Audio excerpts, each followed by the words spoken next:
Guys मैं आपको 100% guarantee देता हूँ, अगर यह स्टोरी आपने पूरे डेडिकेशन के साथ सुन ली तो आपके जीवन की 50% समस्याएं समाप्त हो जाएंगी। एक बार एक हिरन बहुत प्यासा था, उसे पानी कहीं भी नजर नहीं आ रहा था। तब वह परेशान होकर एक पेड़ के नीचे आराम से बैठ जाता है। फिर उसने देखा कि उसके बिल्कुल सामने एक बहुत लंबी चौड़ी नदी बह रही है। वह पानी को देखकर तुरंत भागकर नदी के पास आ गया और जैसे ही वह पानी पीने लगा तो उसने देखा उसके राइट साइड पर एक हट्टा कट्टा बंदा हाथ में तीर लिए खड़ा हुआ है।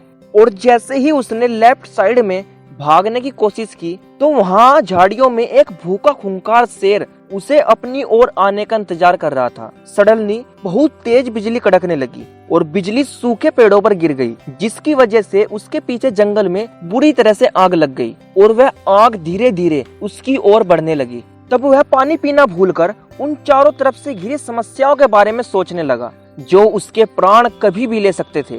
सामने विशाल नदी, राइट साइड पर शिकारी और लेफ्ट साइड पर खूंखार शेर और उसके पीछे जलती हुई आग जिनसे उसका बचना काफी मुश्किल था। तब उसने बड़ी गहराई के साथ सोचा और एक निर्णय लिया कि जब मुझे मरना ही है तो क्यों ना मैं अपना काम जो वह करने आई थी, मतलब पानी पीने आया था, उसे कर कर मरूं। तब वह पूरी तरह से रिलैक्स होकर पानी पीने लगा। तभी एकदम वहाँ बारिश स्टार्ट हो गई, जिससे आग बुझ गई और बारिश की वजह से शिकारी का निशाना चूक गया और शिकारी का तीर शेर को जाकर लग गया। शेर का निशाना हटकर शिकारी पर चला गया और वह शिकारी के पीछे भाग निकला, जिससे उसका चारों तरफ का रास्ता क्लियर हो गया। अब मैं आपसे पूछता हूँ कि अगर हिरन पानी न पीकर किसी भी तरफ चलता तो वह क्या बच पाता? नहीं।